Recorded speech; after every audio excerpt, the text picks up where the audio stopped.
1930년대 일본의 식민지 정책은 또 한 번 더 악랄하게 탈바꿈한다. 중일전쟁 이후 일본은 국가 총동원법을 공포하여 조선을 대륙 침략의 도구로 삼았고 내선 일체, 황국 시민화를 통해 대대적인 민족 말살 정책을 펼친다.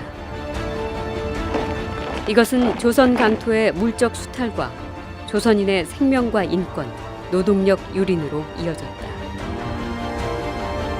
조선의 청년들은 군인 군속으로 끌려가 침략 전쟁의 총알바지가 되었고 탄광이나 군사기지의 현장에서 강제 노역 노동자로 전락했으며 조선의 소녀들은 이른바 위안부라는 이름으로 일본군의 성노예가 되었다.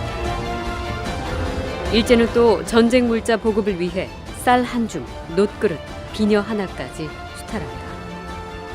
그렇게 대륙 침략의 혈안이 된 일제의 야욕은 거침이 없었고 국내의 독립운동은 완전히 지하로 들어가게 된다. 3.1운동 때는 우리가 이제 곧 독립할 수 있어 이런 희망이 있었지만 이게 10년이 지나고 또 15년이 되고 이러니까 또 많은 사람들은 우리에게 독립의 기회는 역시 오기가 힘들구나. 그리고 일본의 조선 말살 정책에 그냥 그런 대로 따라가는 거예요. 상당수 자산가와 지식인들은 일제의 침략 전쟁에 적극 협력하며 친일과 변절의 길을 선택했고 독립과 여성 해방 운동을 이끌던 여성 지도자들도 그 대열에 합류하였다.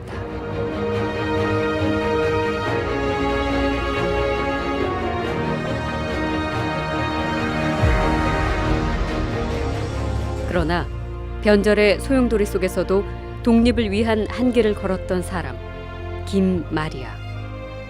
흔들림 없던 그녀의 신념, 희망은 무엇이었을까?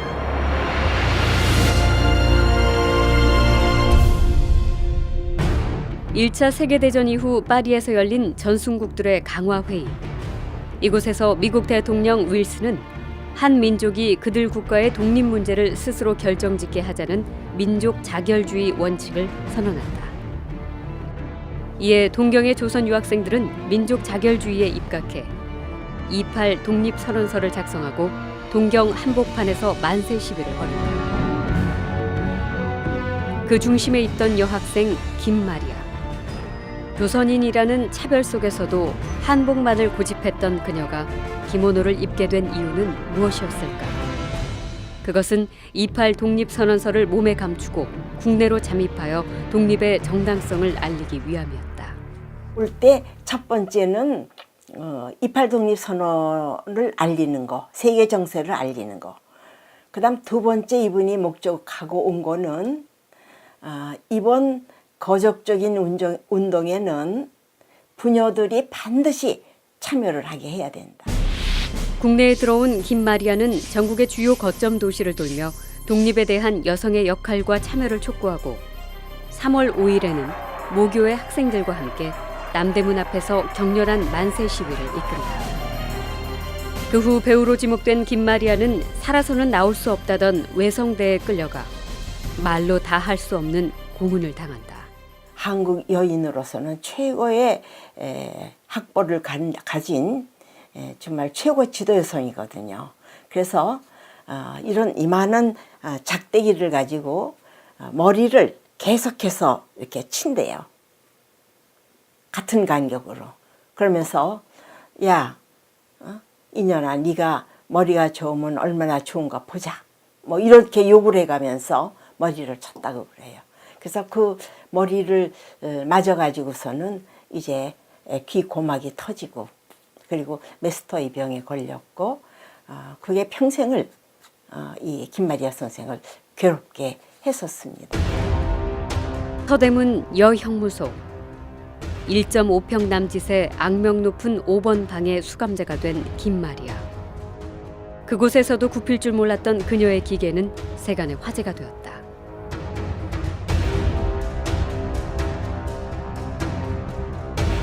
너는 조선의 독립을 언제부터 생각해왔나? 한시도 독립을 생각하지 않은 일은 없었다. 어째서 독립이 필요하다고 생각하는가? 나는 조선인이다. 조선인이 조선의 독립을 바라는 것은 당연하다. 한일 합방과 일본의 정책을 어떻게 생각하는가? 일본이 조선을 통치하는 것은 그야말로 정의와 인도에 반하는 것이다. 김마리아는 출소 후 한 달 뒤 모교인 정신여학교에서 비밀 회합을 갖고 일제하 최대의 여성 비밀 항일 단체인 대한애국부인회를 새롭게 결성한다. 국민으로서 제 나라를 사랑하지 않으면 그 나라를 보존하기 어려운 것은 아무리 우부우부라 할지라도 밝히 알 수 있을 것이다. 우리 부인도 국민 중의 일분자다.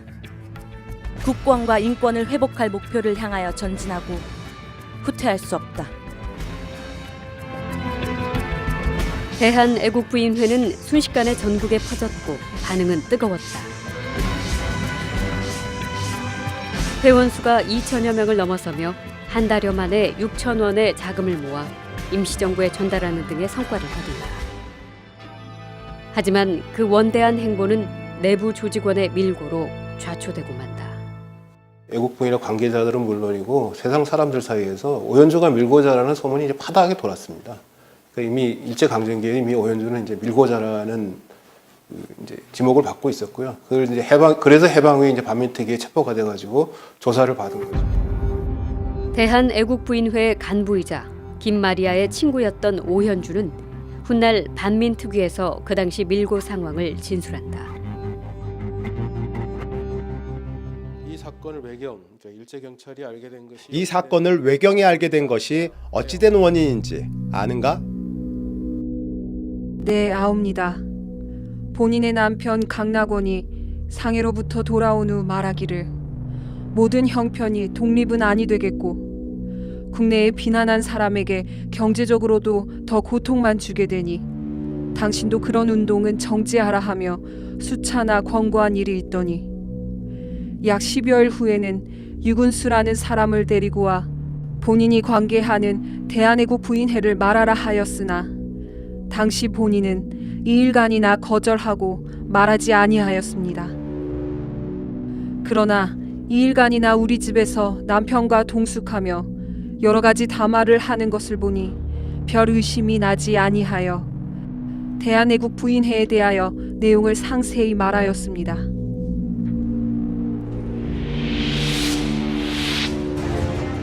이로 인해 대대적인 검거가 실시돼 전국의 관련자 52명이 일제히 체포 연행됐고 김마리아를 비롯한 9명의 핵심 간부는 대구 감옥에 송치, 신문을 받게 된다. 특히 김마리아는 취조 중에 끔찍한 고문으로 거의 죽음에 가까운 상태에 이르게 된다. 일제의 고문은 그렇게 육체를 파괴하였으나 그녀의 정신만큼은 끝내 굴복시키지 못했다. 일본 검사가 이제 한 말이죠. 내가 당신을 보니까 당신은 일본의 국호를 쓰지 않고 일본의 무슨 뭐 소화 몇 년 뭐 이런 걸 쓰지 않고 서력 1900 몇 년 이런 걸 쓰는 걸 보니까 너는 정말 악독하다.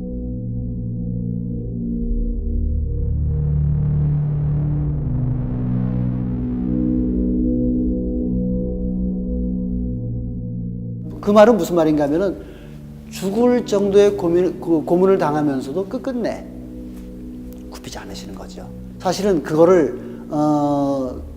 것을 통해서 우리 민족에게 독립사상을 고취시킨 그런 의도가 있으신 거겠죠. 김마리아가 견뎌낸 고문은 상상할 수 없는 악형이었다. 예, 정상은 이제 이게 똑같이 돼야 되는데 이제 고문 당하셔갖고 한쪽이 없으시대요. 인두로 한쪽 가슴을 지지는 성고문까지 가해진 것이다. 그 옛날에 그 일을 생각하려면 너물부터 만져 나와. 그 예단을 못하는 시절인데 아유, 좋은 아프기도 선생님이 많이 아팠고. 끝내 3년 징역을 선고받은 김마리아는 모진 고문의 후유증으로 병보석을 받았고 대한민국 임시정부의 도움으로 중국 상해로 탈주한다. 몇 번의 혼절을 거듭하며 한 달여 만에 상해에 도착한 그녀는 여성으로서는 최초로 백범 김구 선생과 함께 황해도 대의원으로 선출돼 대한민국 임시정부에서 활동한다. 당시 김마리아를 높게 평가했던 안창호는 중매를 설 만큼 그녀를 아꼈다. 김마리아가 저렇게 몸이 아파서 고문으로 인한 병이니 남편이 있으면 좀 돌봐줄 것이 아니냐.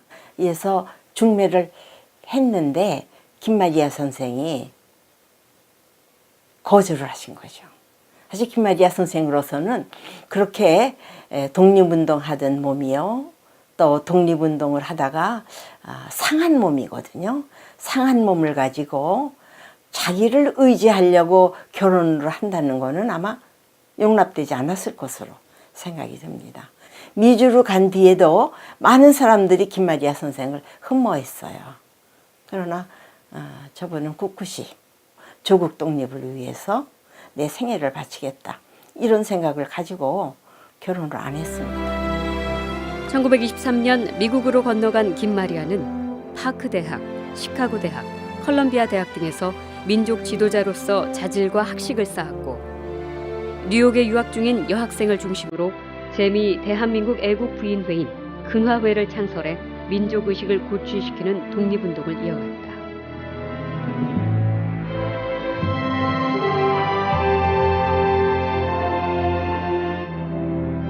(1933년) 마침내 10여 년의 긴 망명 생활을 마치고 귀국한 김마리아는 원산의 마르다 윌슨 신학교에 부임해 신학을 가르치며 끝까지 일제 식민지 정책에 항거하며 항일 운동을 이어나갔다.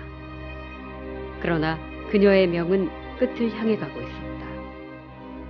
그녀는 광복을 1년 앞둔 1944년 3월 13일 대동강물에 뿌려달라는 유언을 남긴 채 눈을 감았다. 여성으로서의 우리 민족의 기계를 드높인 분, 이런 분이 그 일제하에 계셨다는 것은 정말 독립운동의 별이죠. 여자 독립운동가로서는 알 것도 없고 항일 민족 독립운동을 한 영웅적인 지도자입니다. 우리가 그걸 알아야 돼요. 근데 그거를 제대로 알려지지 못하고 있는 게 참으로 안타깝습니다.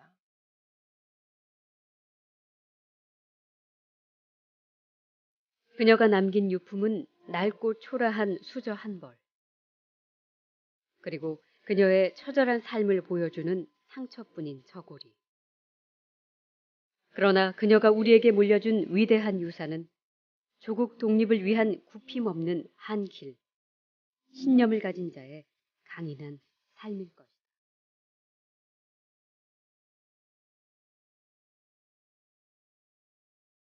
의 독립 문제를 스스로 결정짓게 하자는 민족 자결주의 원칙을 선언한다. 이에 동경의 조선 유학생들은 민족 자결주의에 입각해 28 독립선언서를 작성하고 동경 한복판에서 만세 시위를 벌였다. 그 중심에 있던 여학생 김마리아. 조선인이라는 차별 속에서도 한복만을 고집했던 그녀가 기모노를 입게 된 이유는 무엇이었을까? 그것은 28 독립선언서를 몸에 감추고 국내로 잠입하여 독립의 정당성을 알리기 위함이었다. 올 때 첫 번째는 28 독립선언을 알리는 거, 세계 정세를 알리는 거. 그다음 두 번째 이분이 목적하고 온 거는 내 소녀들은 이른바 위안부라는 이름으로 일본군의 성노예가 되었다. 일제는 또 전쟁 물자 보급을 위해 쌀 한 줌, 놋그릇, 비녀 하나까지 수탈한다. 그렇게 대륙 침략의 혈안이 된 일제의 야욕은 거침이 없었고 국내의 독립운동은 완전히 지하로 들어가게 된다. 3.1운동 때는 우리가 이제 곧 독립할 수 있어 이런 희망이 있었지만 이게 10년이 지나고 또 15년이 되고 이러니까 또 많은 사람들은 우리에게 독립의 기회는 역시 오기가 힘들구나. 그리고 일본의 조선 말살 정책에 그냥 그런 대로 따라가는 거예요. 이번 거적적인 운동에는 부녀들이 반드시 참여를 하게 해야 된다.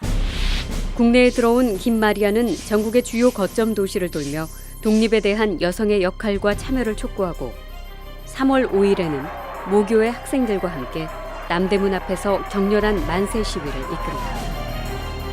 그 후 배우로 지목된 김마리아는 살아서는 나올 수 없다던 외성대에 끌려가 말로 다 할 수 없는 고문을 당한다. 한국 여인으로서는 최고의 학벌을 가진 정말 최고 지도 여성이거든요. 그래서 이런 이만한 작대기를 가지고 머리를 계속해서 이렇게 친대요.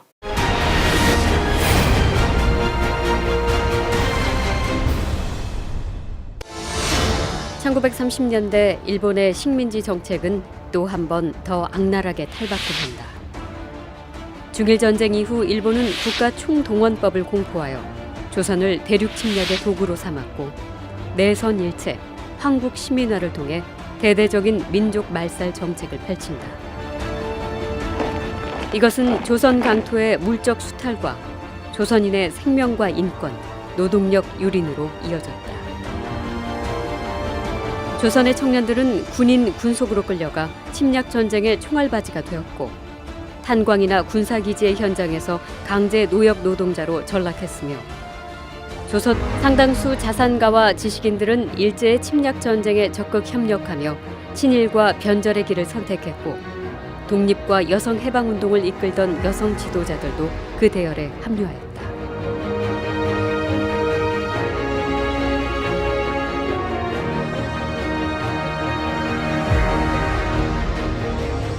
그러나 변절의 소용돌이 속에서도 독립을 위한 한계를 걸었던 사람, 김마리아. 흔들림 없던 그녀의 신념, 희망은 무엇이었을까?